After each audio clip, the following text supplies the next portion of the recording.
Well, you've crossed the pond to get here, and I'm super excited to celebrate your new book, Make Change That Lasts. So let's dive right in. What do you think are the biggest misconceptions that people have about making positive change, and how do those misconceptions hold them back? I think there's two ways of looking at the issue of making change. Your question is, what are the biggest misconceptions, right? I would say that one of the biggest misconceptions about change is that it's got to be difficult. So I've been a medical doctor, Matt, for 23 years now. I've seen tens of thousands of patients, and I've rarely seen someone make a big overhaul to their life overnight. You do see it occasionally. When you see it, it tends to be because someone's had a significant life experience, like a divorce, a bereavement, something significant in their life has happened, and they can wake up the following day and make big changes. But in my experience, without that, most people who try to make change make some very common mistakes that it's quite easy to avoid if you know what you're doing, if you know how to tackle it. And my whole premise and my whole career, and I've said this many times in public over the last decade or so, is that 80 to 90% of what we see as medical doctors is in some way related to our collective modern lifestyles. Now, I'm not putting blame on people. I do understand that life can be really, really tough. But nonetheless, we have to acknowledge that the way we're living our lives is causing many of us to be sick, whether that be our mood, obesity, type 2 diabetes. Even we could talk about something you're passionate about, Alzheimer's. There's so many environmental and lifestyle factors that contribute to the development of something like Alzheimer's later on in life, right? So if we start off with that premise, then the natural conclusion is, well, we need to help people make healthy lifestyle choices. Okay, now that makes sense. But why do so many people struggle to make those choices when we've got so much information out there? You've got a podcast, I've got a podcast, there's hundreds of thousands of health podcasts out there, there's books out there, there's so much information. So what really led me to writing this book, which is my 6th book, is I'm trying to get to the root causes of why people struggle to make changes that last. Because people, Matt, can make change for 2 or 3 weeks. They can make change for 2 or 3 months. But many people find themselves going back to where they were, even though they've got the knowledge, right? So when I think about change, I think of it in 2 levels. Level 1 is, are we following the main behavioral change principles? Okay, this is the easy way to think about change, and many of us don't. So I think there are 2 or 3 key principles to try and follow if we want to bring a healthy behavior into our life. And is it okay if I go through them? Yeah, please. Okay, so the top 2 would be, number 1, make it easy. Number 2, stick it onto an existing behavior. Now, why are those 2 so important? The reason why you want to make it easy is because of motivation. We overly rely on motivation when we want to make change. We think our motivation is going to last forever. This is typically what happens at the start of January. People wake up on New Year's Day and they think, right, this year's going to be different from every other year that I've ever lived. But why if we don't take a different approach, right? So when your motivation is high, you will do a behavior that's hard. But when your motivation is low, and for everyone it will be low on some days, you will no longer do that behavior if it's difficult. So one of my key rules of behavior change is you got to make it easy. And I'll give you a really practical example in a minute in terms of how I apply this in my life, okay? Rule number 2 is, where are you going to put that behavior into your life? And a lot of us don't give it that much thought. We go, I want to work out. I want to meditate. I want to journal. And then we kind of think that wanting it is enough. But in my experience, you have to have a strategy in place as to where that behavior is going to go. Now, every single human behavior, Matt, requires what we call a trigger. Now, a trigger can be your memory. Oh, I'm just going to remember to do that. Now, it works. It just happens to be very, very unreliable. The next best trigger is like a notification. So for example, for me to be on the Genius Live today, I could have left it up to my memory, but I didn't. It was in my Google Calendar and I got a notification. Rangan, you're on Max's show today, right? That's better than memory, but it's still not as good as the very best trigger, as evidenced by the research, which is put that new behavior, stick it onto an existing habit. So what is a habit? A habit is a behavior. It's an automatic behavior that we're doing without any conscious thoughts. So I'll give you a really practical example of how that works for me. I do a 5-minute strength workout every single morning. And I don't think I've missed a day in almost 5 years. And it has nothing to do with willpower. It's because I follow those 2 rules. Right. How do I follow those rules? So I do many things in the morning when I get up, but one of the things I like to do is I make coffee. Coffee is a habit. I don't need my assistant to phone me at 5:30 in the morning and remind me to make my coffee. I don't need a Google Calendar notification, right? It is a habit. So I'm in my kitchen, I'm in my pajamas. I weigh out my coffee because I'm a bit of a coffee snob. I know how I like it. I put a timer on for 5 minutes. And in those 5 minutes, I don't go on Instagram. I don't go on email. I do a strength workout in my pajamas. Okay, I've made it easy. It only takes 5 minutes. I can never say I don't have time. Never. I can never go, I really don't have time for a 5-minute workout. And I've stuck it onto an existing habit. So it happens. Right? And so those are 2 rules of behavior change that I apply. I've used this with my patients for years, and I've seen people who really struggle to make changes when they follow those 2 rules. And it doesn't apply to everything. Some changes require slightly different things.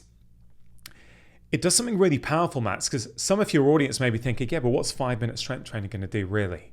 Okay, because people push back and go, what's 5 minutes going to do? Sure, it's not 40 minutes.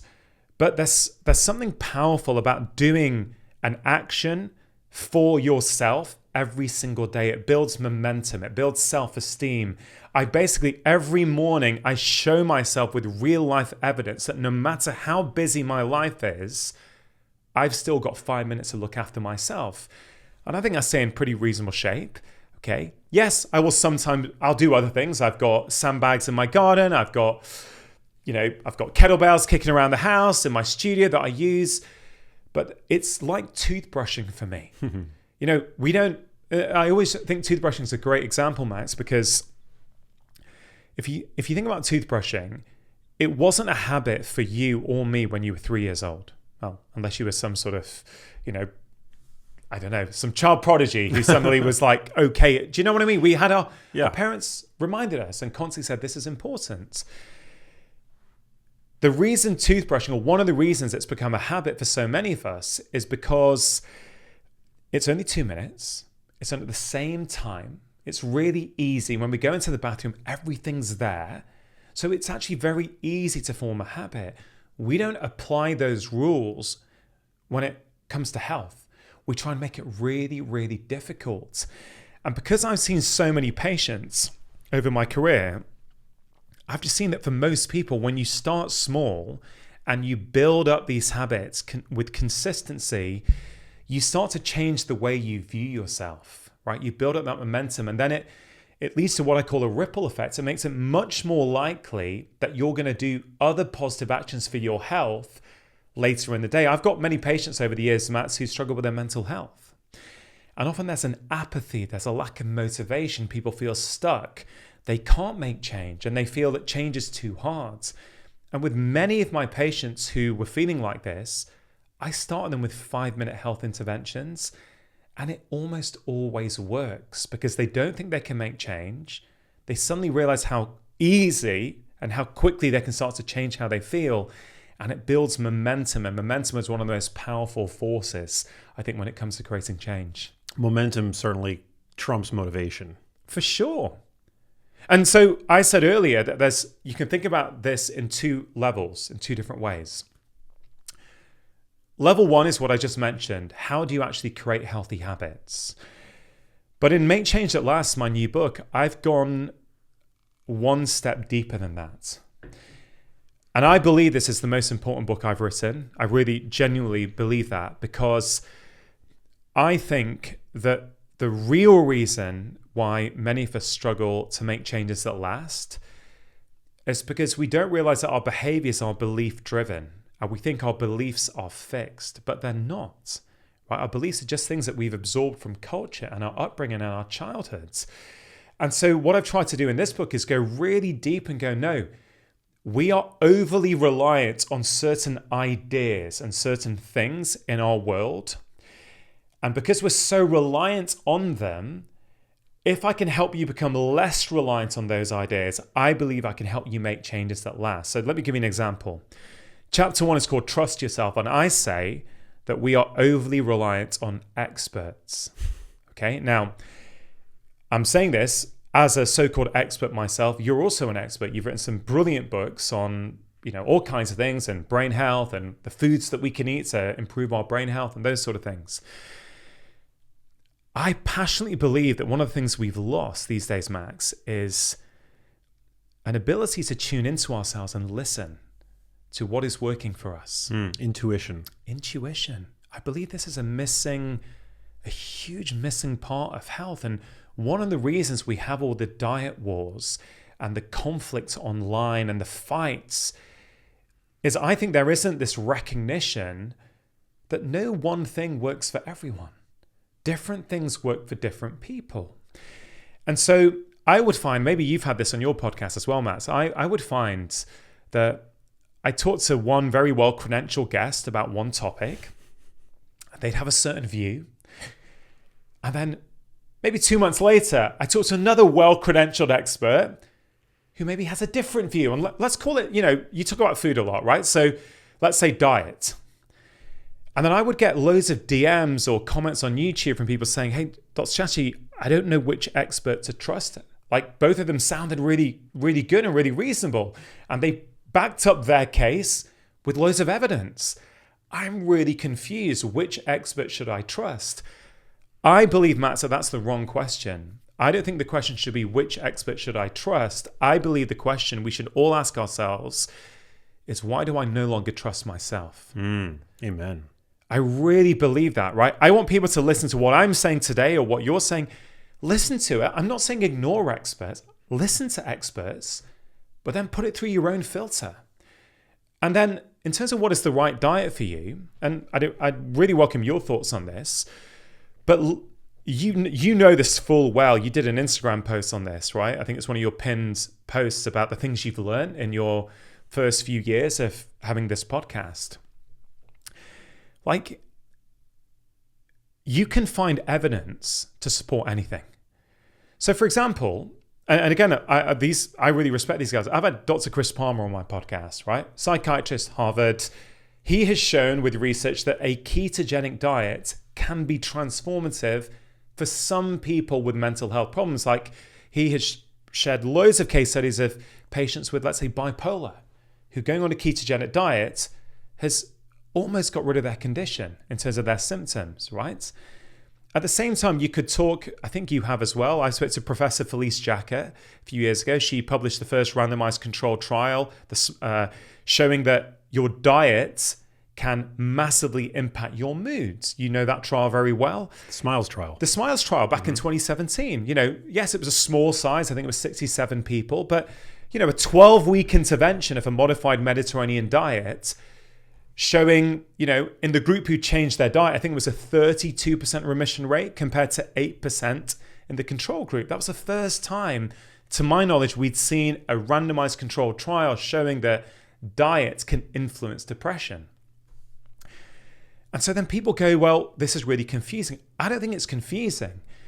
I think we can stand back from both of those and go, wow, these are different clinicians and different parts of the world showing that your diet is really, really important. And for some cases, it can be transformative for mental health.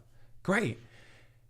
Felice Jacka's trial, there was whole grains, there was legumes, there was lean fit, there was whole grain, there was legumes, there was fatty fish, there was lean meats, there was, lots of diversity. In, let's say, Chris Palmer's work, not so much. But people go, well, who's right? Well, maybe they're both right. Maybe they're both right for different people. And I feel so strongly, Max, that what happens when we, as people with large platforms, and we talk about the research and our ideas, and then they see people like fighting and, say, no, well, that research paper didn't show that and this showed that. Look, I get it. But I went into this public health space to help people like you. I really want to help people. I'm not arrogant enough to think I know what is the best diet for everyone, but I know the principles. Okay, I've seen it with patients. But the truth is, and this is where I think clinicians sometimes have a real insight over researchers. Sometimes, not always, but sometimes. We can, of course, be biased by what we've seen as well. The truth is, Miles, I have seen patients thrive on whole food plant-based diets. I've seen patients thrive on paleo diets, on low-carb diets. I've seen it all. So I now have the view based upon what I've seen. There is no one right diet for everyone. There are some principles like whole foods, sure, have a period of time in 24 hours where you're not eating, let's say 12 hours, and maybe increase that, whatever it might be. Yes, there are some principles, and you talk about the quality ingredients of a good quality diet all the time. I'm a big proponent of that, but within that, I think we need to tune in a bit more to ourselves and go, okay, I like both those experts. I like what they both had to say. Why don't I experiment? Why don't I try what Felice Jacka is saying for 4 weeks and pay attention to how I feel, my energy, what's my sleep like, what's my mood like, what's my vitality like? And then maybe I'll try what Chris Palmer said for 4 weeks and pay attention. And I'm not saying this will work 100% of the time, but I'd like to believe that all of us can feel it when we're on the right diet for us. And in chapter 1, there's a case study that I remember very well where this lady, before she saw me, she, like many people who probably listen to your show, Max, a huge avid health consumer. She'd listen to health podcasts, she'd read blogs, she'd buy all the books, and she was really into gut health. And she'd heard an expert in the UK talk about this idea that you should have 30 different plant foods a week for a optimized gut microbiome. Okay, so she's trying her best to do that.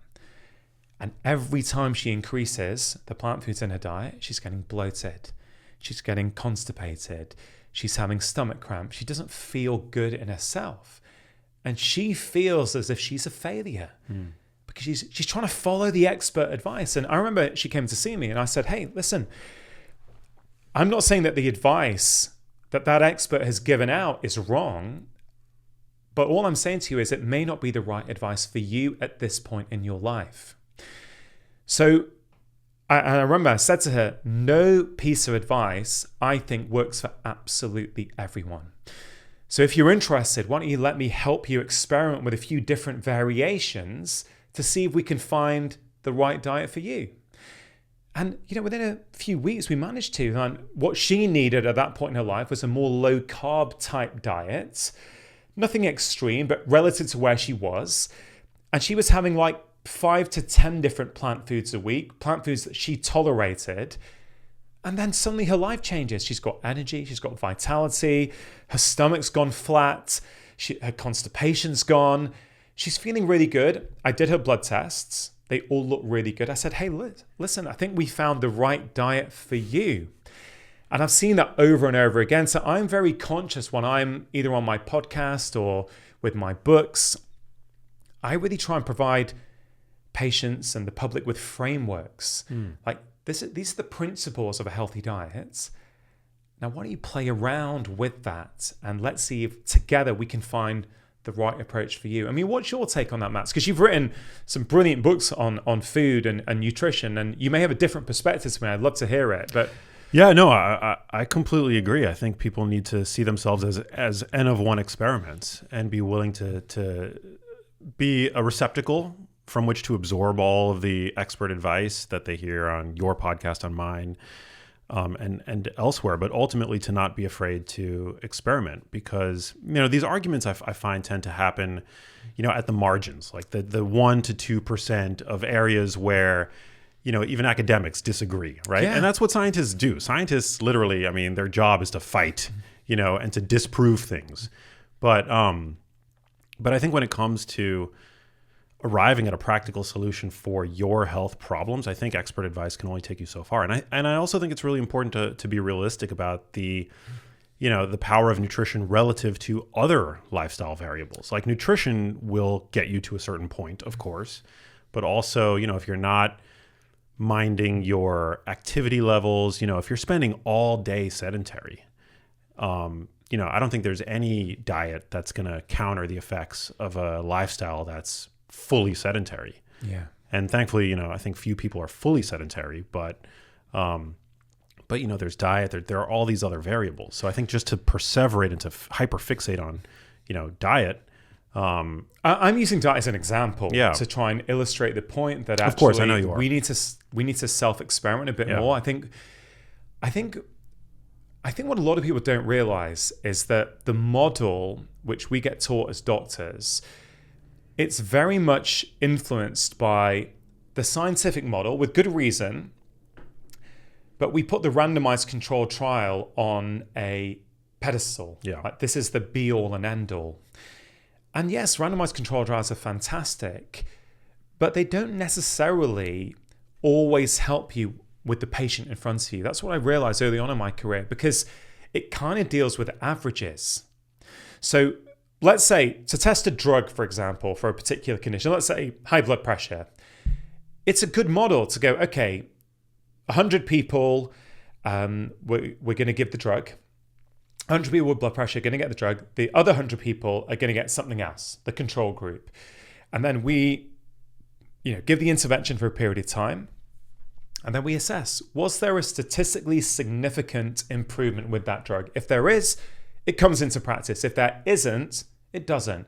We say it either works or it doesn't. But the problem there is that within those averages, even in the group, let's say we say on average it doesn't work.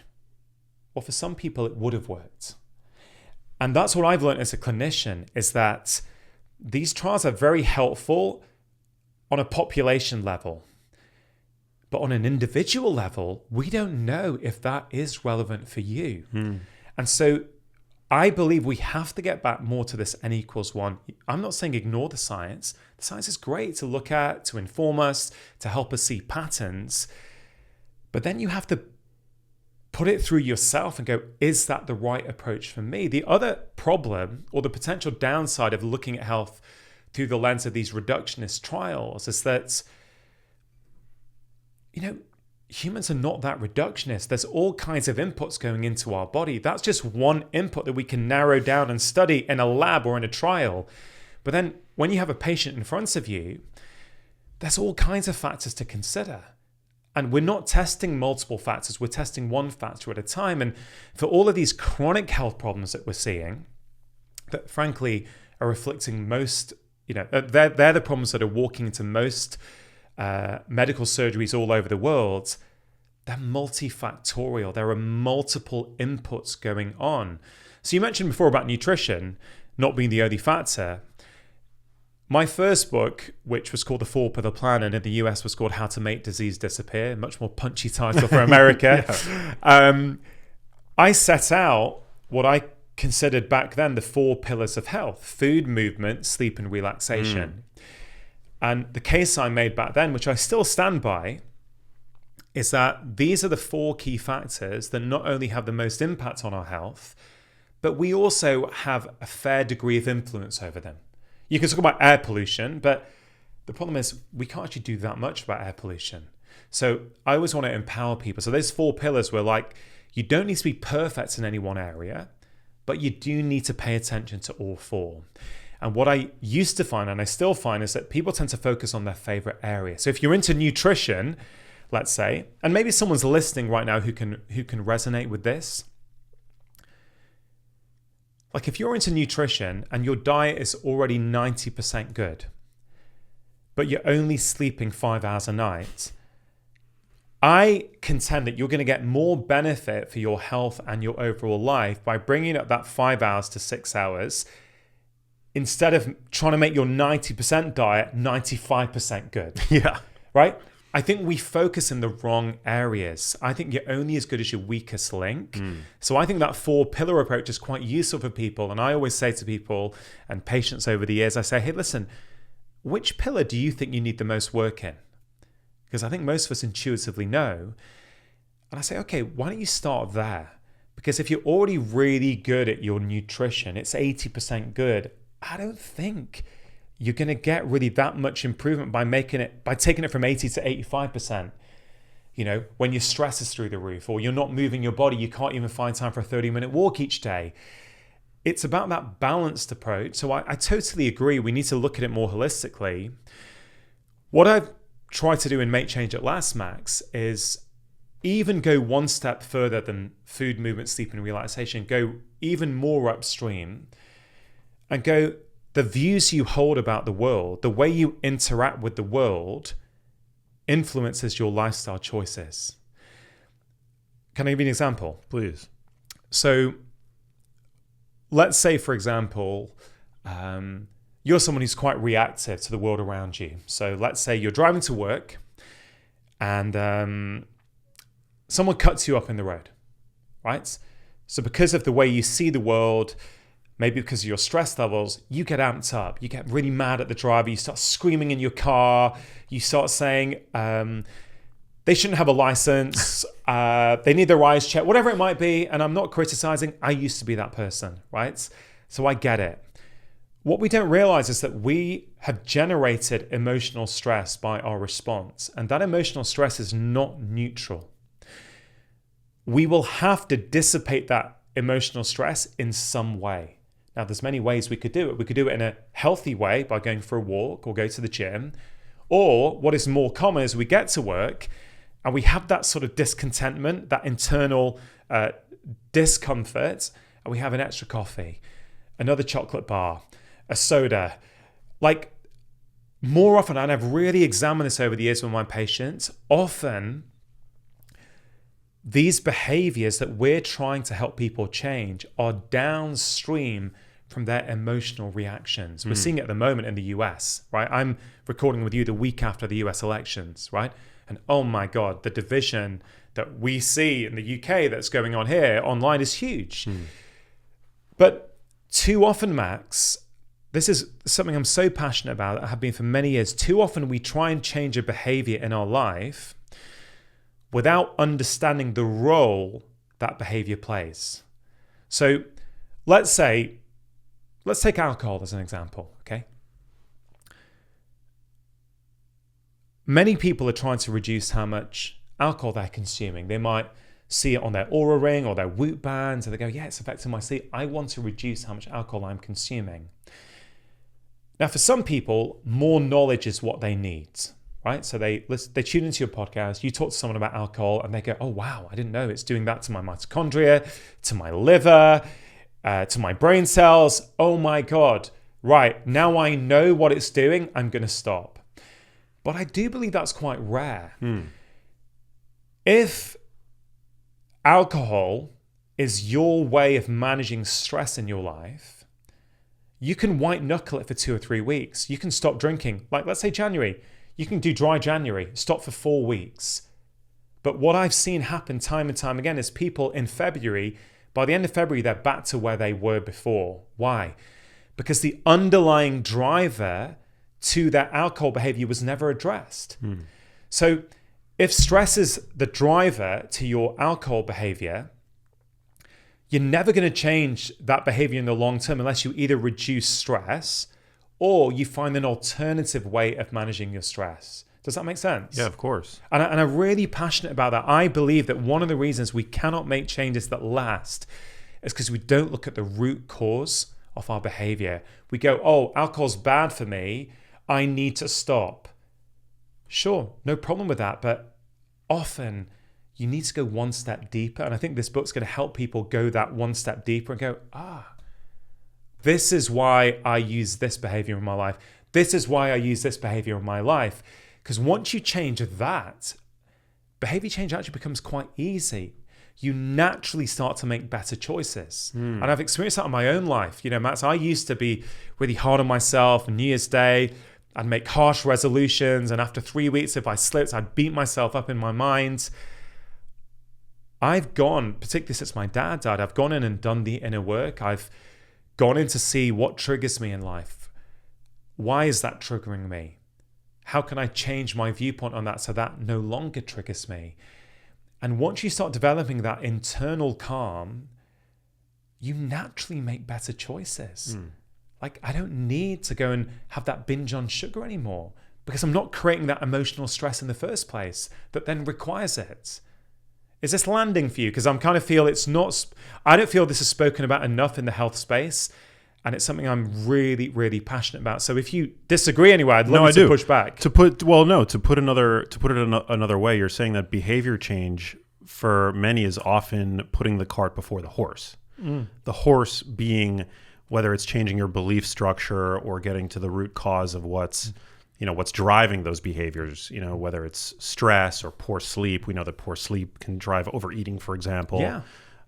So just trying to attack the behavior, you're in many ways setting yourself up for failure unless you're addressing the underlying stimulus that's leading to that behavior. And it can make it worse because if you only try and change the behavior, this is why I think so many of us feel really bad about ourselves.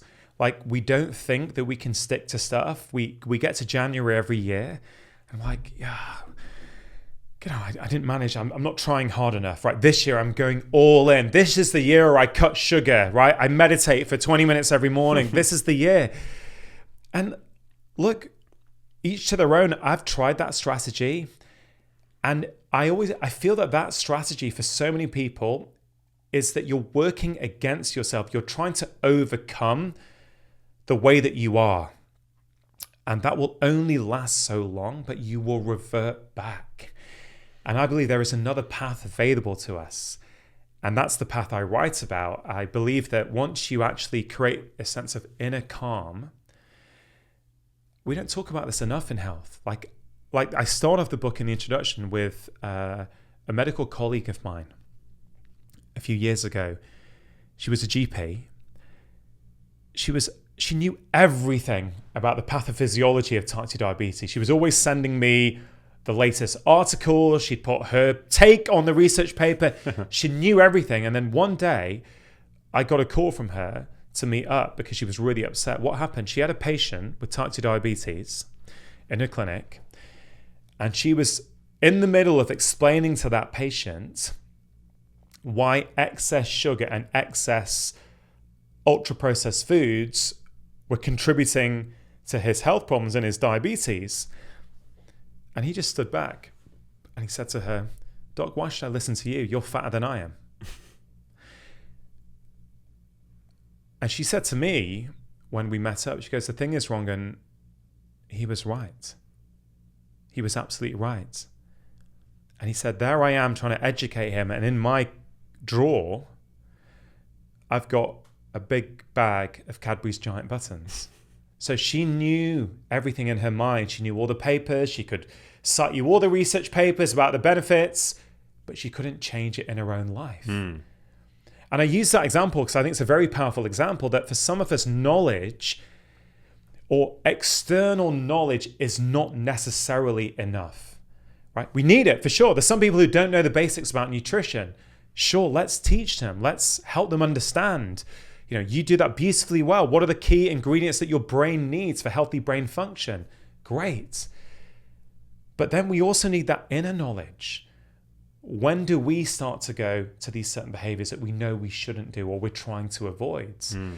And I kind of believe this is almost philosophical because why are we so sick as a society, right? There's so much knowledge. Yes, look, I get it. The food environment is toxic. I get all of those things. And we need to make systemic change for sure. But on an individual level, because I've always had a view as a doctor, yes, we can talk about the societal influences, and that of course is important. Because if you make it hard for people to make the easy choice, they're going to struggle in life, as we're now seeing, right? With rates of chronic illness and obesity and type 2 diabetes, particularly in America, which is leading the world in this regard, which is not a good thing, right? But as a doctor, one-on-one with a patient, I can't say to someone, yeah, this is a societal issue. We need to wait for the government to change things. Of course, we need to advocate for that. But I believe that many of us can also make changes in our life that last once we start addressing these root cause drivers. And there are many. And in the book, I go through what I consider are the 9 biggest ones. And by helping people understand them, and there's lots of simple exercises, I believe it's going to help people transform their relationship with their life and their health. I think it's so important. You've got to change the beliefs that you have about whether it's what you deserve in life, what you can, your ultimate potential. People have a lot of limiting beliefs about what they can achieve, whether it's with regards to their, certainly their finances, their personal, professional success, but also with their health. Yeah. About whose responsibility it is. Yeah. That's a limiting belief. Chapter 5 in the book is called Take Less Offence. Okay, and each chapter is about what I call a reliance. I say we're overly reliant on many things in life, and if we can become minimally reliant on them, we will improve our health and happiness. And I sort of expand upon that idea in the introduction. So each chapter is a major reliance that I've identified in the world that affects many people. And I show people why that reliance is affecting their behaviors, right? So chapter 5 is called Take Less Offence, a reliance on being right. Now this changed my life, right? If you have to be right all the time in every aspect of your life, it's a very toxic place to be. Sounds exhausting. It's exhausting. It changed my marriage when I realized I don't have to be right every time. I just need to listen to my wife's view. And it's okay that she sees the world differently from me. Yeah. I still love her. And you see this playing out online now. I started that chapter off actually with the George Floyd death. Oh, interesting. A few years ago. Because I remember, it was in the middle of lockdowns.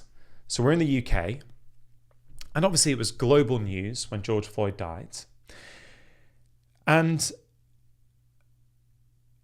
I'm not an American, so I haven't grown up with this, the weight of history as to what's gone on in this country for many years. The British Empire has its own weight of history to look at, right?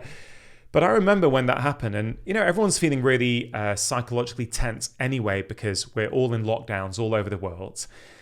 And I thought, I want to contribute to the I have a big platform like you.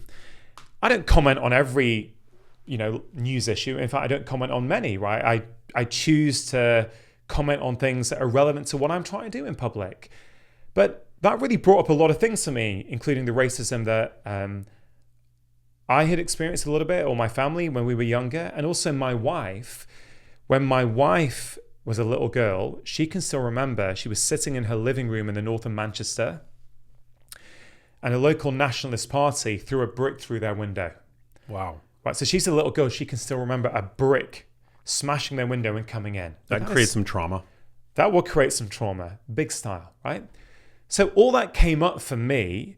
And so when I shared my thoughts on Instagram about the George Floyd death, I was trying to be very respectful. And I just shared my wife's experience as a little girl and about some of the impact that racism can have on people. And I got attacked by a certain section of my audience. They're saying, this is not your place to talk about this. This is a black issue. It's got nothing to do with an Asian issue. You should be quiet here. And initially, I panicked a bit. I thought, oh God, I don't want to offend anyone. Have I done something wrong? Do you know what it's like, right? Of course, yeah. And I thought about it and I calmed down and I thought, wait a minute, I haven't signed up to any code of conduct that determines how I should or should not feel about the death of a gentleman with black skin thousands of miles away from me. I haven't signed up to a code of conduct. I am fully entitled to share my thoughts in a way that feels right to me. And I think we have this tendency these days to police the views of others and how people interact. I'm allowed to share my thoughts. You can disagree with me, but it doesn't take away from my right to be able to share what is coming up for me in that moment. And that was just my way of sharing an example of, if you're someone who takes offense at everything you see around you, right? Oh, they shouldn't be posting like that. That's an offensive post. You got to realize nothing is inherently offensive. If something was inherently offensive, we'd all find it offensive. But no, some people don't, right? Which means there's something within you that is finding that post or your partner's views or whatever offensive. And the case I make in that chapter is that you can also choose to not take offense there.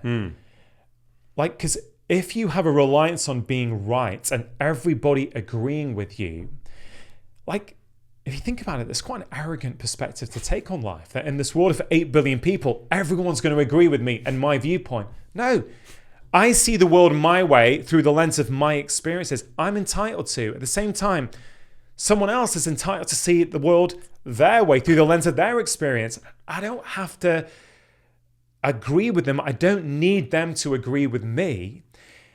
And when you can get to that point, like, it's a very calm place to live, Max. You can go and you can interact with the world. You can see people. Like, if I see someone online with a view very different to mine, 6-7 years ago, I might have got triggered. But because I've done the work of every time I get triggered in the evening, I would sit with a diary and go, why did that trigger you? You do that enough times, you go, oh, that triggered me because of this, or because of this, or because, oh, that's what mum used to say. Oh, like, whatever it might be, you can start to excavate yourself. You can now go online, look at the social media world or whatever world you're talking about. Okay, isn't it interesting? People see the world differently. Yeah. And then you don't need to compensate for that emotional tension with sugar, with alcohol, with 3 hours on Instagram. Like, I really believe it. Like, the reason we can't change behaviors is because we're looking in the wrong places sometimes. If someone's listening to this, Matt, and they're walking around taking offense to everything, I would humbly suggest that if they do a bit of work in that area, that naturally they're going to change their behaviors. They're not going to be as amped up. Does that make sense, Matt? Of course. The fact that we all have differences of opinion is part of what makes the world beautiful. Yeah. And interesting. And it reminds me of that. Have you seen that Keanu Reeves quote? It's amazing. He said, and it went viral, which is how I came across it, but he says, I'm at that stage of life where I stay out of discussions. Even if you say 1 + 1 = 5, you're right. Have fun. And the key point there is, I love that. I did see that one that went viral. It was like a month ago or 6 weeks ago. I saw it as well. I thought, I shared it with my wife. That is brilliant. And for me, the take home there is, if you have a need to correct everyone around you, like take that Keanu quote. He said, you think 1 + 1 = 5? Cool. No worries. But for my own mental peace, and so that I can interact with the world with calm, I'm not going to get involved. And I would say in my public-facing career, Max, something that I've kind of changed, maybe more internally than externally, is that I'm no longer trying to change anyone's mind. I know what I know. Like, I think I've learned a lot in 23 years of seeing patients.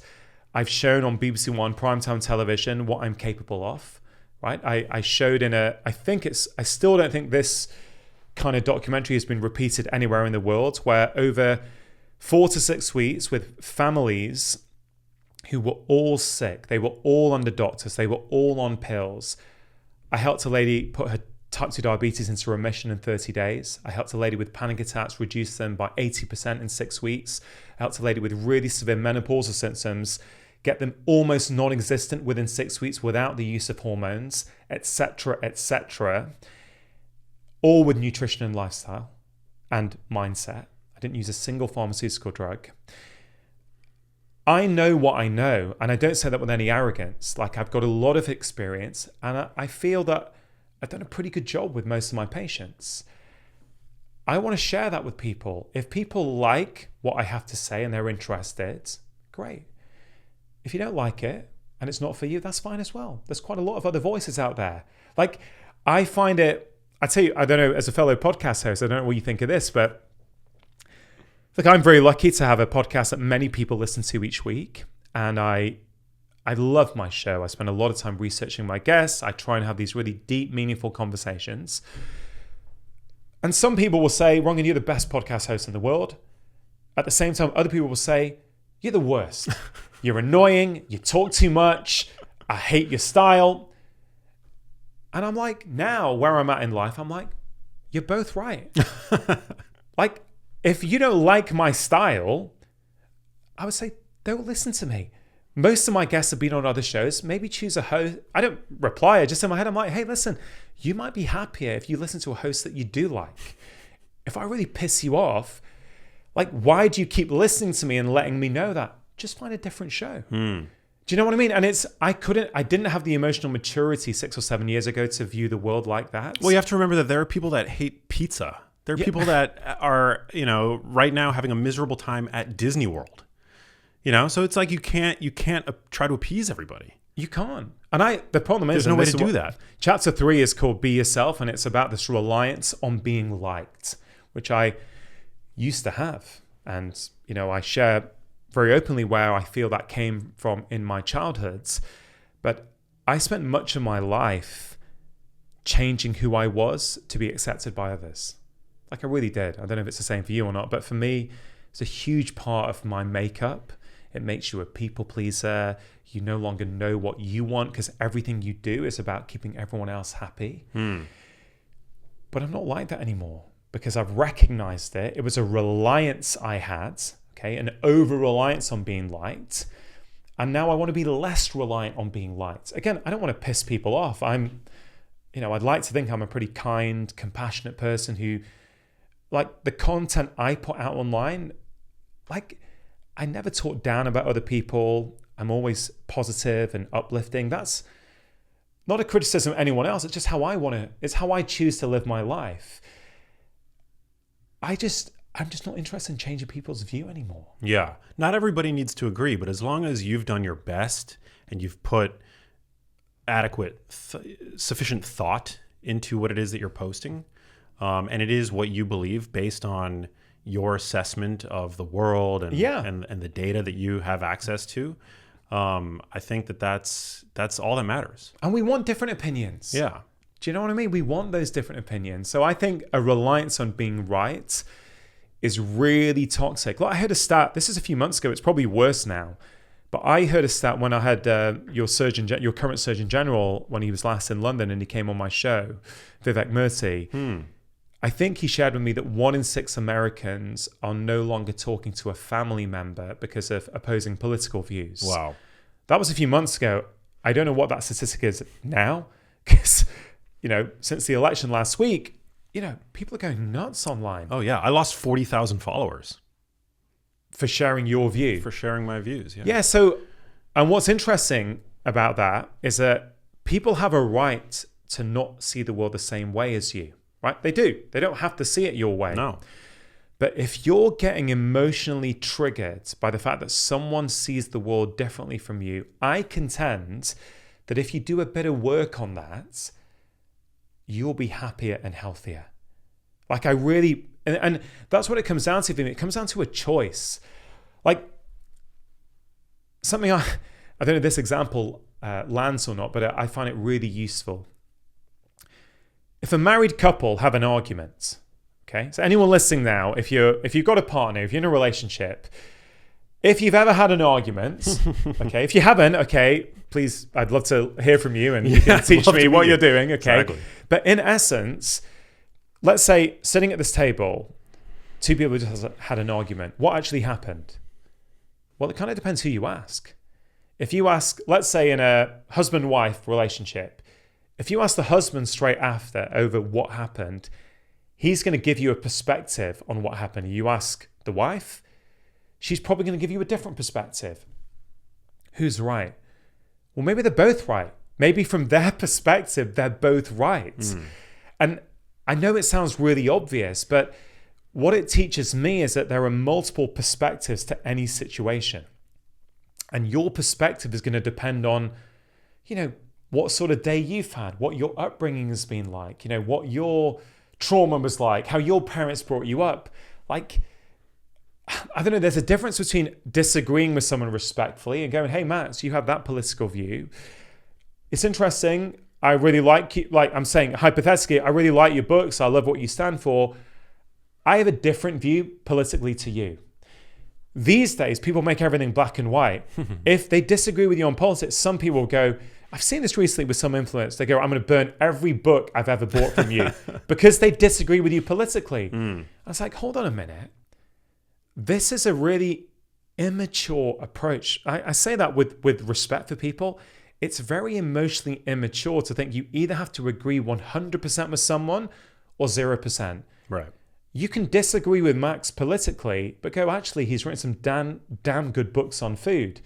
Well, why don't I just keep the books on food, use that to improve my life, and just have a different political view? There you go. Like, I love my wife to bits, right? In about 2 weeks, I think it's 17 years since we've been married, okay? We're super happily married. Like, we don't agree on everything. Do you know what I mean? Mm-hmm. But I still love her. And we're still in a great marriage. So I kind of think these are quite philosophical points, but I directly believe that they impact our behavior, because when you're overly reliant on being right all the time, it's a very fragile place in which to live. You create a lot of tension in your nervous system. And I have seen time and time again that actually that nervous system tension leads to certain behaviors. You stay up later than you want to because you need to unwind by watching Netflix till midnight. Whereas if you don't generate that tension in the first place, you're just much calmer. You live a better life. Yeah. And also closing yourself off to alternate viewpoints that you might not necessarily agree with. All that does is foment an echo chamber. It creates an echo chamber, which is not conducive to growing, to even possibly changing your mind on certain topics. I mean, I look back at my life over the past 15, 20 years, and there are so many areas where I've evolved, where I've changed my mind politically, with regards to nutrition, health. And the only way that I would have been able to do that is not to immediately unfollow at the first sight of something that challenges my pre-existing viewpoint, but instead to embrace new ideas and to think about them and to meditate on them. And that's, I think, made me if anything, it's made me a more well-rounded person, because I could see the other side. I can see the other arguments, and I do my best to steelman the other side, to really understand what the core of the issue is that the other side is arguing for. And that would never have happened if I had a gut level reaction to immediately unfollow or unfriend anybody that I've ever disagreed with. Yeah. Doesn't make any sense. I totally agree. And it's something we have to learn, especially these days when I guess we're all in a form of echo chamber, depending on who we follow online. These algorithms are so good at feeding you what you want to see. And it is hard sometimes to stay on top of opposing views, but I think it's a really good thing to look at that opposing view and even try and make the case for that. Go, why are they arguing so strongly for this when it is the opposite to how I view the world? It doesn't mean you have to change your mind, but it's a very useful thought experiment to walk around to the other side of the table. Okay, why do they think this way? In fact, on a personal level, Matt, one of the phrases that I would say has really changed my experience of life. Because honestly, Max, like we've met several times in the past. I haven't been to America for a few years now. I've never felt this good. Like, I really feel this kind of inner peace and contentment. I'm happy. My health is good. I really like my life. And dare I say it, I like myself now. And I don't think I did for much of my life.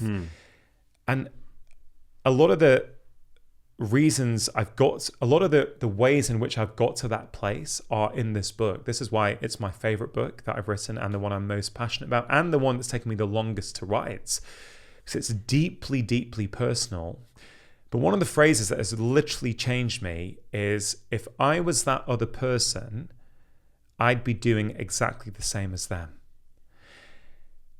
And it's a phrase that has compassion at its heart.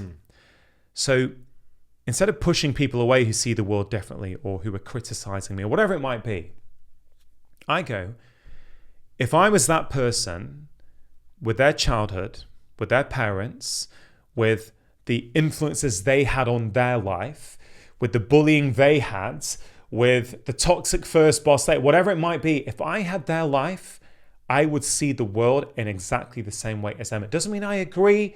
It doesn't mean that some people don't have abhorrent views that are toxic. It doesn't mean that. But it means that my first way of interacting with the world is with compassion and trying to understand. And I don't know, maybe 5 years ago now, Max, on my podcast, I had one of the best conversations I've ever had. It was a long conversation with someone called John McAvoy. Have you heard of John? No. John McAvoy used to be one of Britain's most wanted criminals. Wow. He was a convicted armed robber. And he came to my house when I used to record in my house, sitting in my living room. And we spoke for 2.5 hours straight. It's still one of the most downloaded episodes in the history of my show. And you couldn't believe the story. But here's the situation. Once you understand how John grew up and that there was no father or male influence around him, the only males in his life were armed robbers who wore flash clothes and flash cars and drove nice cars, and they treated people well with respect. This was his modeling as a child. And now John's free. You know, he's got parole. He's completely free. He's the most wonderful guy. He inspires people all around the world to get physically active. He takes deprived kids from inner city London to the Alps.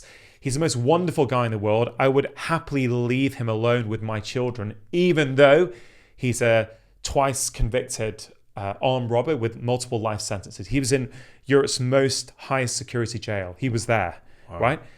And he's completely changed his life around. But when you hear his whole life story, I remember him leaving my house. And I said to my wife, I said, hey, babe, listen, if I had John's upbringing, I think I'd be in jail right now. Like, I genuinely thought I'd be in jail. I would be living his life. And these things, I think these are choices. These are beliefs that we can either choose to adopt or choose not to adopt. I choose, and it can be hard sometimes for sure. I'm not saying this stuff is always easy, but I choose to adopt the approach. If I was that person, I'd be behaving exactly the same way as them. And it takes away all the emotional tension, and you start to see it for what it is and go, wow, oh, that's interesting. They see the world in this way. And it kind of, you're less reliant on defending your view or trying to make that person see your view. It's a much calmer way of existing with the world. And when you feel internally calm, let me tell you, you need less caffeine, you need less sugar, you need less alcohol, because these things are often there because we don't feel internally calm. Do you know what I mean? Mm-hmm. And so that really is a phrase that has transformed my experience of life. Again, it doesn't mean I agree with everyone, but at least I can see why they might have the view that they do have. And my challenge would be to someone who's listening to this, let's say you're an American and let's say a family member has voted differently from you and you don't want to see them. Because I was on X this morning and apparently this is happening everywhere. People are saying, I'm no longer having my auntie at Thanksgiving, or this, I'm not inviting them because if they voted that way, then they have no place in my home, right? Listen, you have every right to see the world in the way that you do. And if you want to hold that view, you're perfectly entitled to. What I'm trying to suggest is you could look at that situation differently. You could go, I wonder why my auntie, who's always been a great auntie to me, who always bought me presents each year, who used to take me to get ice cream when I was a kid, whatever it might be, I wonder what has gone on in her life that means she sees the world differently from me. Instead of going, she can no longer come to my house, which is quite an extreme move, I just feel people would learn so much about themselves if they go, oh, that's interesting. You can still disagree. You can still discuss it over the table. Hey, Auntie, I can't believe you did that. Why not try and understand before you criticize? So true. It's inconceivable to me that somebody would cut a family member out of their life for who they decided to vote for in a completely democratic process. It's just, it's bewildering. I mean, I have friends that have voted differently than me, expressed different political viewpoints as me. It's inconceivable to me to reach out to them personally to debate them, let alone cut them out of my life, unfriend them, particularly if that person might happen to be, although my family, you know, I'm on the same page about most things as my family, but it's just wild to me that we've gotten to such a place in society. And you know, why is a doctor, a medical doctor like me, writing a book like this, which I guess in some ways is like quite philosophical, right? It's a very different book for me. It's not like my first four, which are very much about sort of physical health things that you can do. And I'm very proud of them and they're helping people. But this is an evolution for me to try and dig deeper, try and go, why with all this knowledge around us, why are we still struggling? And I think it goes much deeper. It's how we view ourselves. It's how we view the world. And I don't think what people need necessarily is a brand new diet book every January to try and find a new path. I think most people listening to the show probably have either got Genius Foods already or they've got someone else's book who you've had on, which has probably got really good quality advice in it. And I'm not saying don't go and buy your book if they haven't, right? It's a great book. I'm a fan of it. You know that. Thanks, Rangan. My point isn't that. My point is you probably, if you listen to The Genius Life, you probably already know enough to change your life. Yeah. And if you haven't managed to, my invitation to you is go a bit deeper. Why, despite all these guests that you've heard Max talk to, why are you not able to put that into practice? And I think that for most people, they'll find a make change at last. They identify, oh man, this is speaking to me. This is why I keep falling back.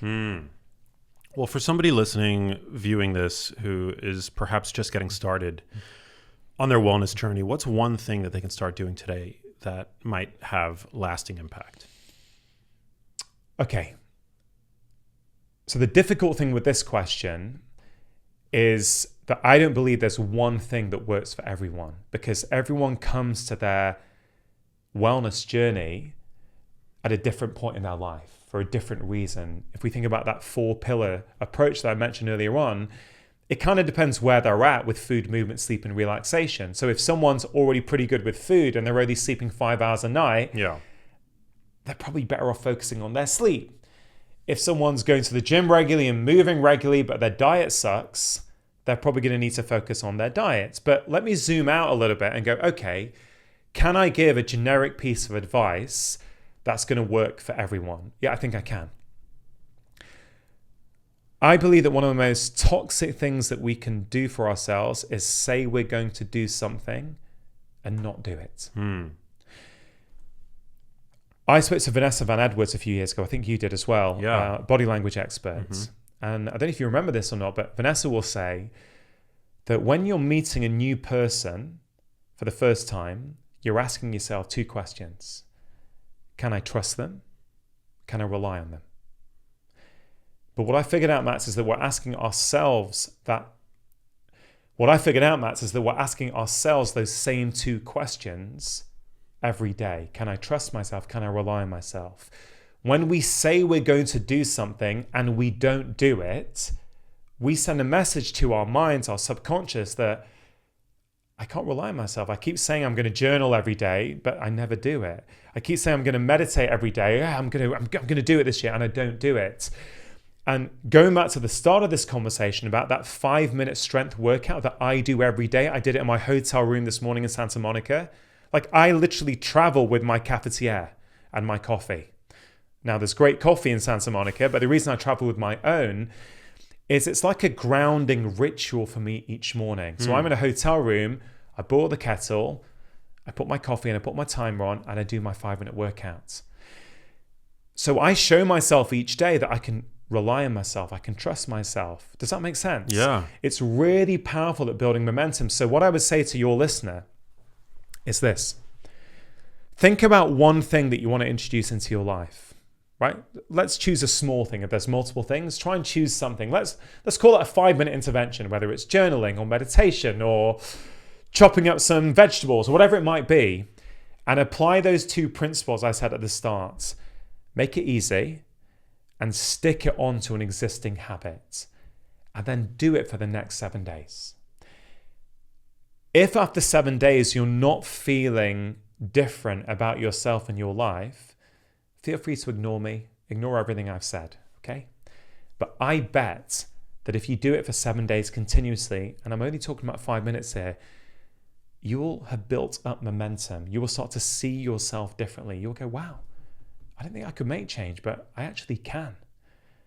And just to be clear, I don't just do a 5-minute strength workout each day and I do nothing else for my health. No, I do plenty of other things. But when I'm busy, some of the other things fall by the wayside. I never miss on that 5-minute strength workout. And I send myself a powerful signal each day that I'm worth it. I'm worth looking after. And there's going to be someone listening, Max, who really resonates with that message, who goes, wow, like I keep saying I'm going to do stuff. I keep hearing Max as guests each week and I keep saying I'm going to start, but it never seems to happen. Start there. I promise you it will make a difference. I love that answer. Yeah, it's because it could be so deflating, especially when people bite off, which is the tendency, I think, for so many to bite off more than they can chew, which is that new year, new you phenomena. We're actually right on the cusp of that, of many people's experience of that. But I love the idea of starting small and habit stacking, and also, as you alluded to earlier with your toothbrush metaphor, is reducing the friction. Yeah. And it actually got me thinking, back when you were talking about the toothbrush, I know that we're both huge music fans. We're both musicians, actually. And one of the cardinal rules of learning how to play guitar is you want to make sure that the guitar is always out. 100%. It's like crucial to actually picking it up, practicing, putting in the work, and getting good at it. If you buy a guitar and in between your practice sessions, that guitar is locked up in the case, right? I guarantee you that you're playing that guitar, you're practicing a lot less. So what you want to do is you want to reduce the friction, which I think is so useful. Yeah, and how that applies to my strength workout is like one of the third rules I would say for behavior change is your environment needs to support your behavior as much as you can. So that looks like all kinds of different things for different people.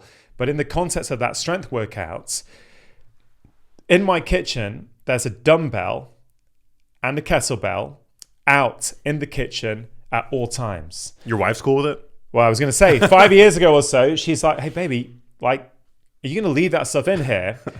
And I said, hey, babe, listen, if that stuff goes in the garage, if it goes in the cupboard, if we put it away out of the way where we can't see it, it's never getting lifted. By having it there every day, I'm visually being triggered. I'm being constantly reminded, pick it up, pick it up. Even if I pick it up to get to the kettle, right? It's there. And do you know what also happens? She will often now pick it up. Wow, right? Because it's there. My 2 kids often play around with the weights now. And that's something I'm really proud of because my kids now are 14 and 11. The thing I've learned the most in parenting in all these years is that kids really don't do what you tell them to do. They do what they see you doing. So I try and live the example that I want to kind of like teach them about, right? So it's there. The weights are there. It's not even about just being visually triggered.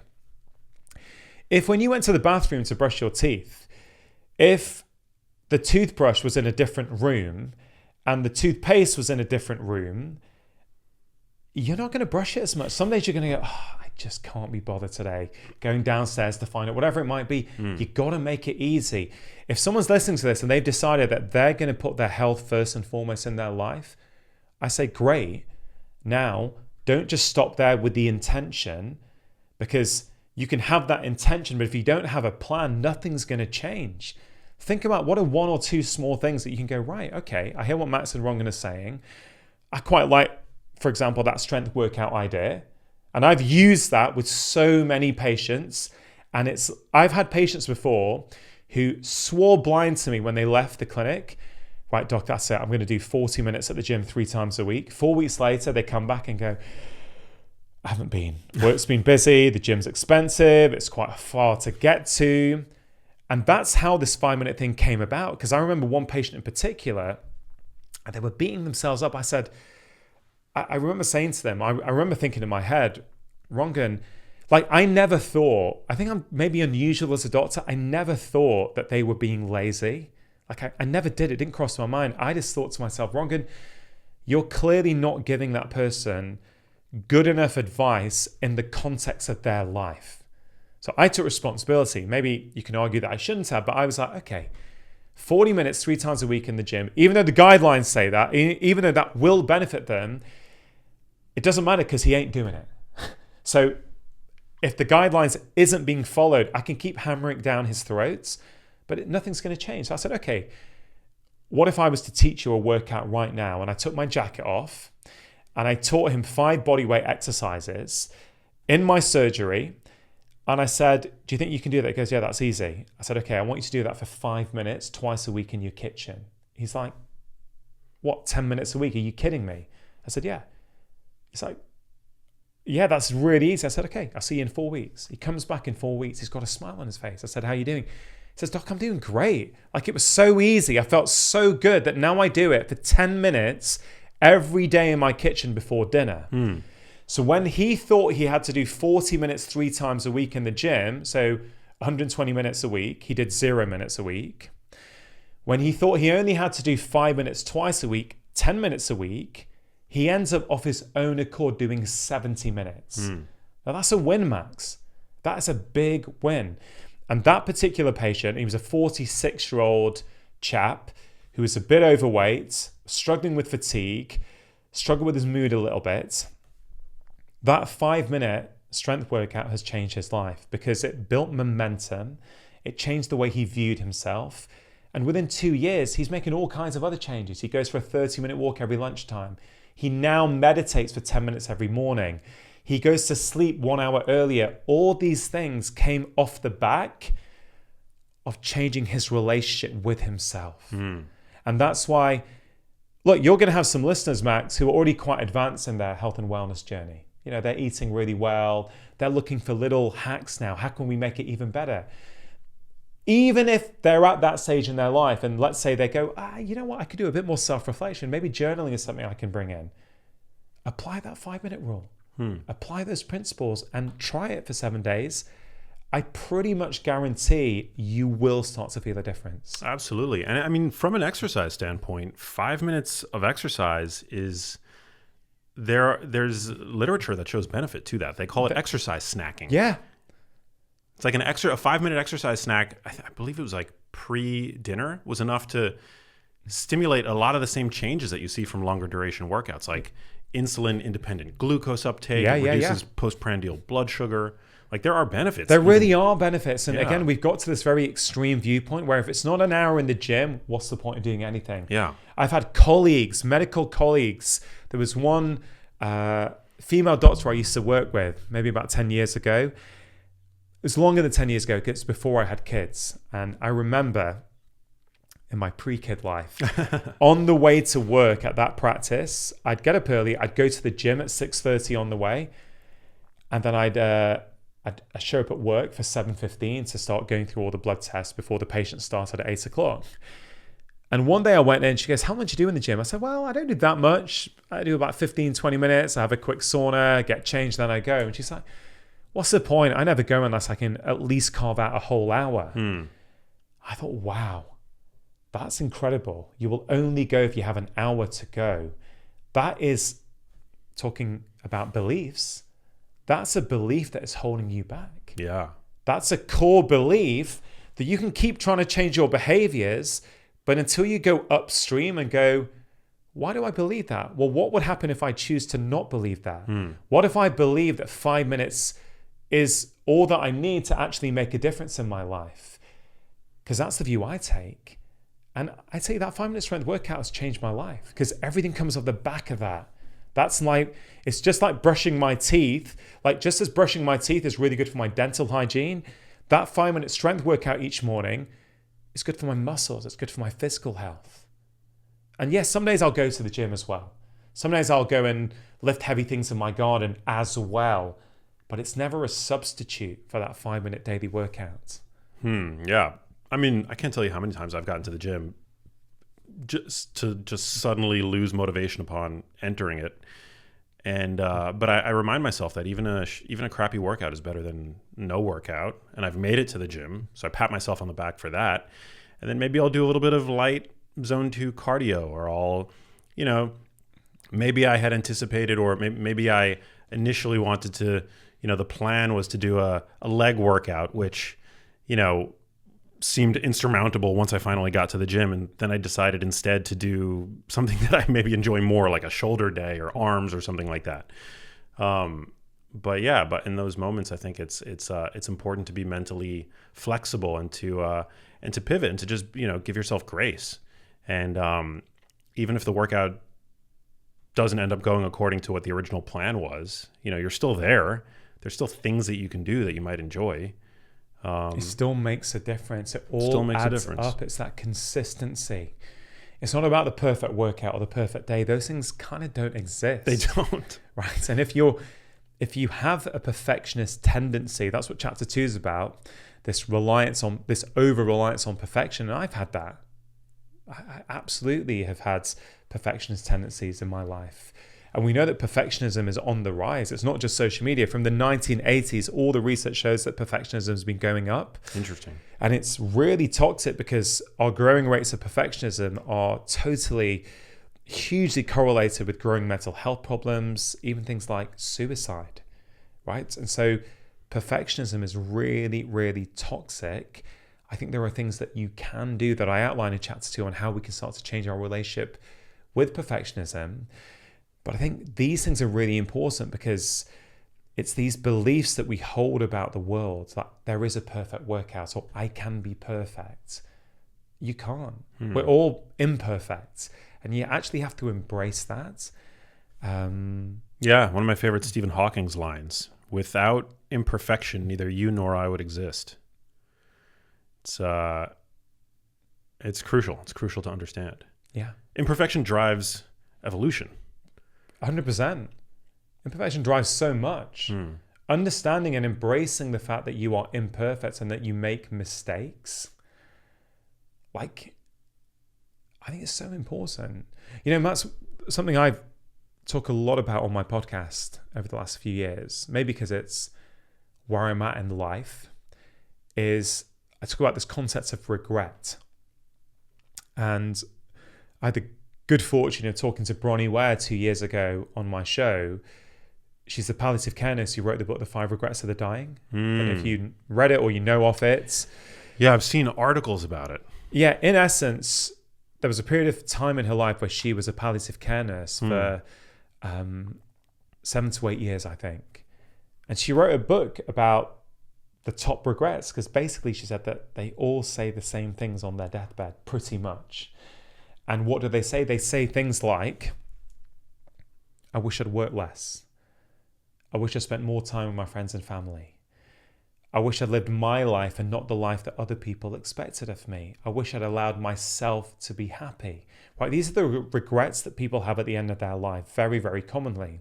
So for me, it's like, well, why do we have to wait to our deathbed?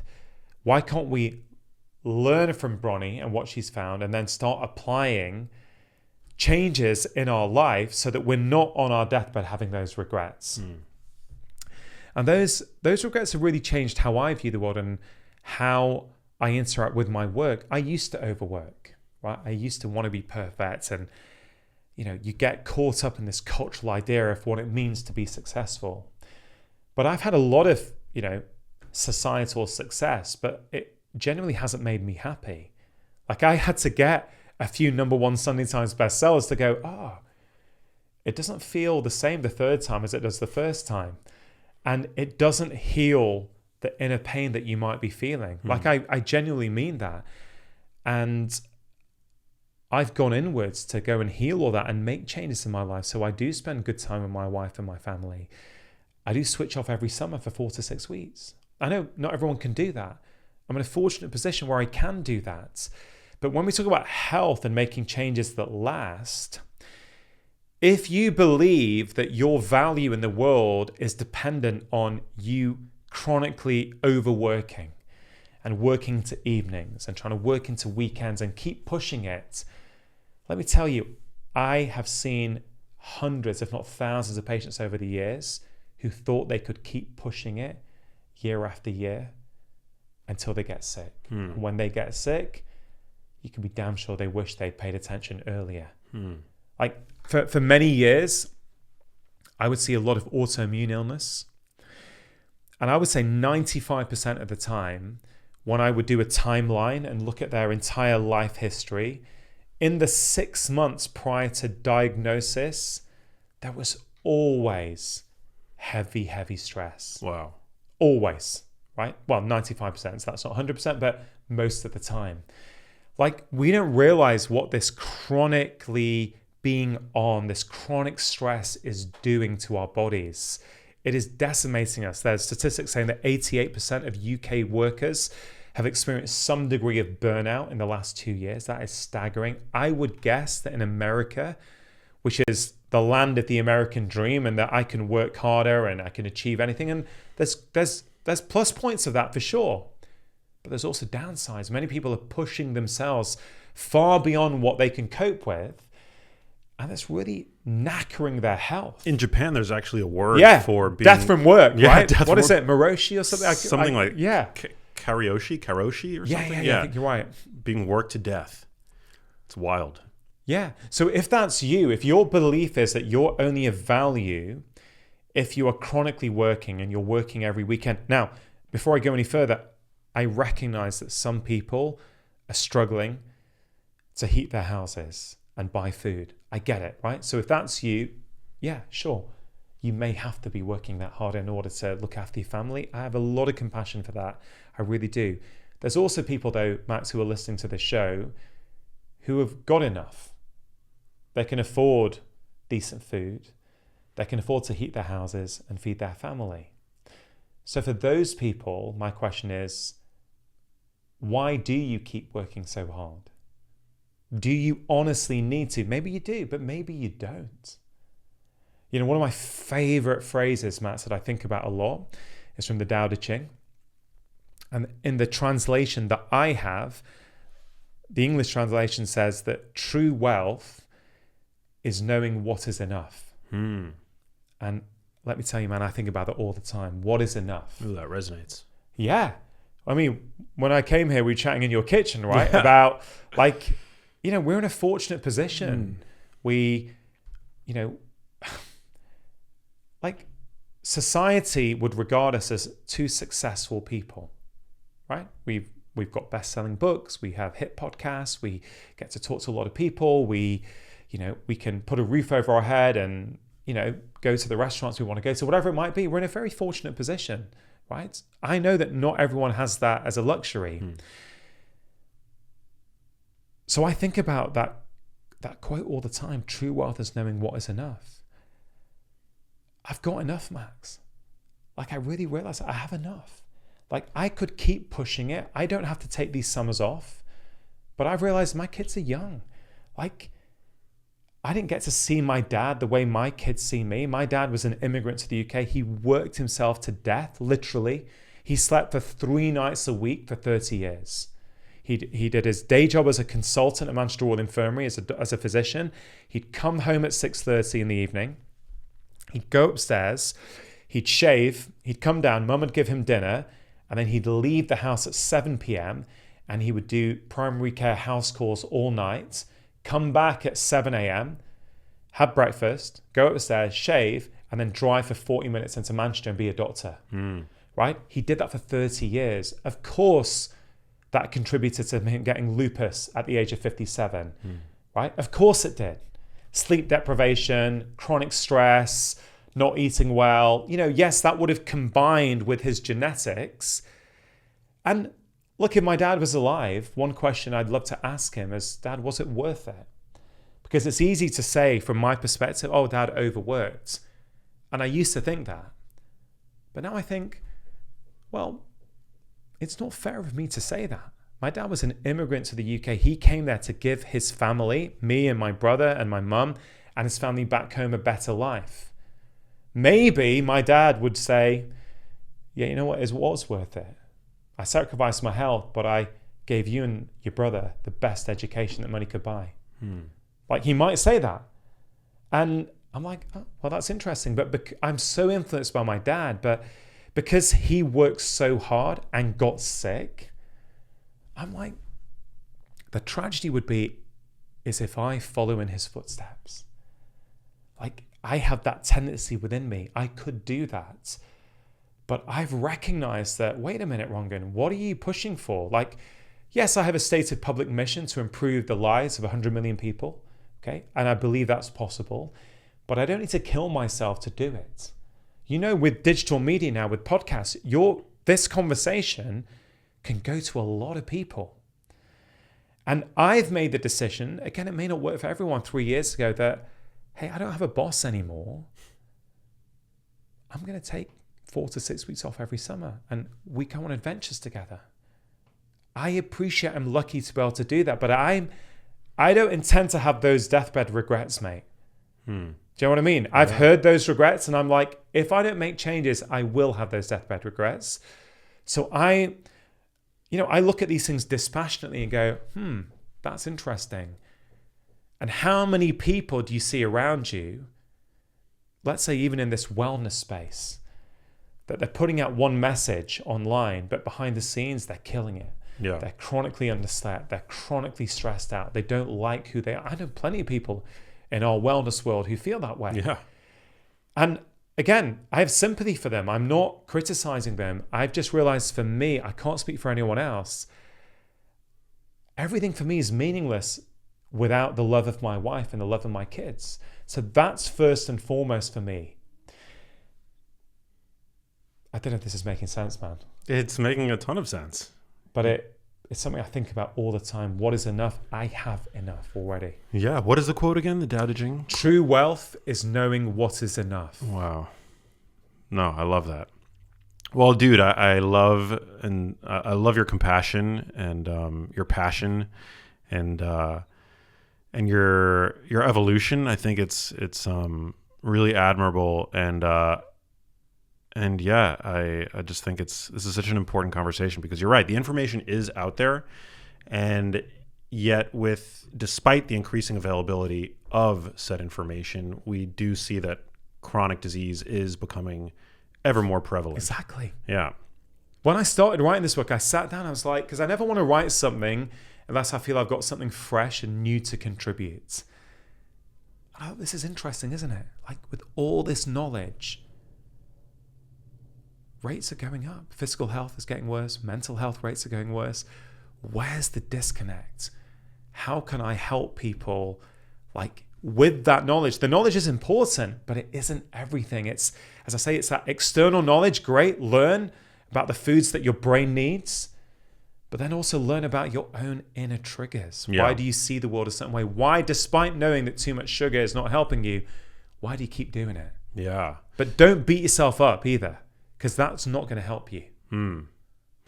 Yeah, and I love what you said about cultivating that intuition, getting back to that, and being a little bit more, I think we all ought to be a little bit more reluctant with regards to what we decide to outsource in our lives. Exactly. You know, whether it's health to our doctors or our next meal to, our apps.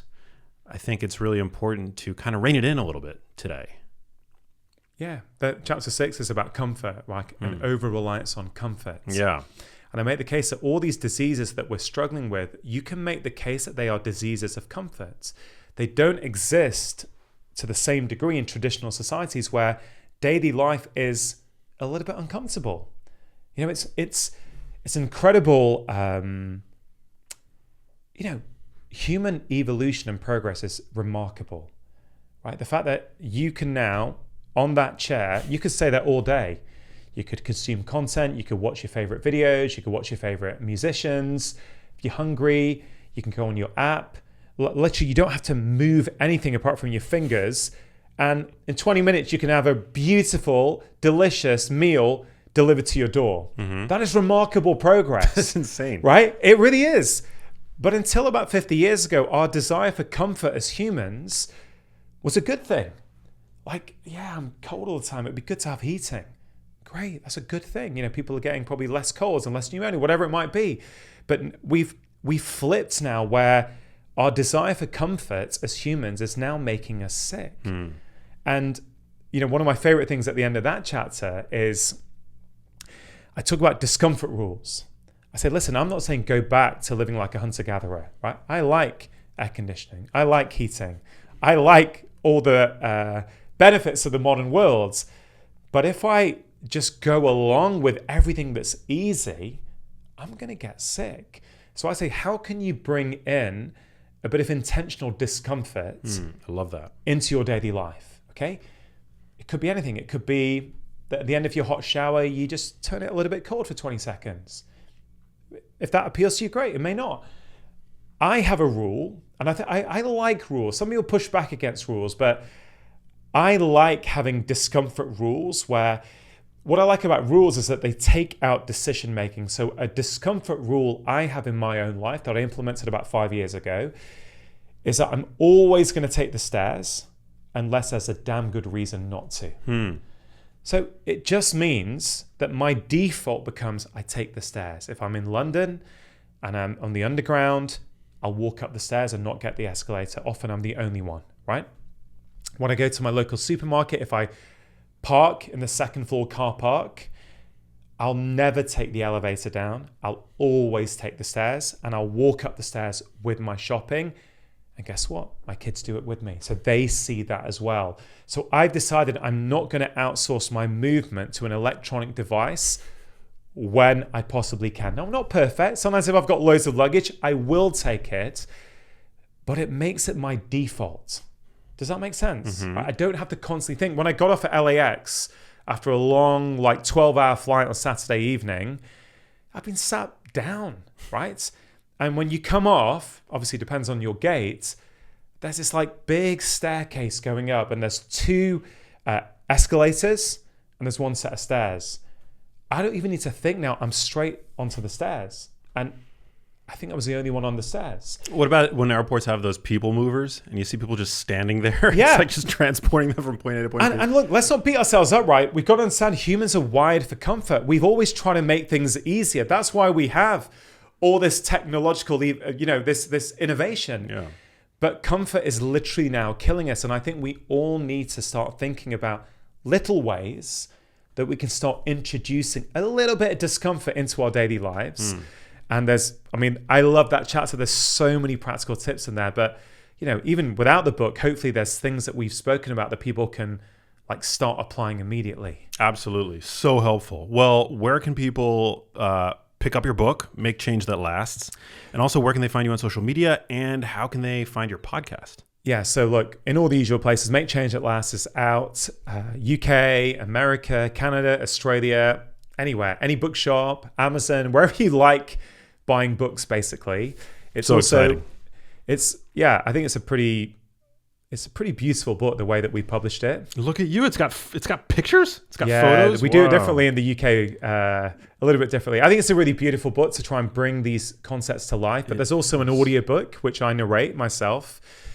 And then my podcast, Max, as you know, is Feel Better, Live More, YouTube, Apple, Spotify, all the usual places. It's been going for 7 years. We're about to pass episode 500, and I love it now more than I ever have done. Amazing. Yeah, the conversation that we had when I was on your show was one of my favorites. Oh, that was a great recent memory. Great episode, man. You were awesome. I love it. Thank you. Well, the last question that gets asked to everybody on the show, I loved having you in, so thanks for coming out. What does living a genius life mean to you?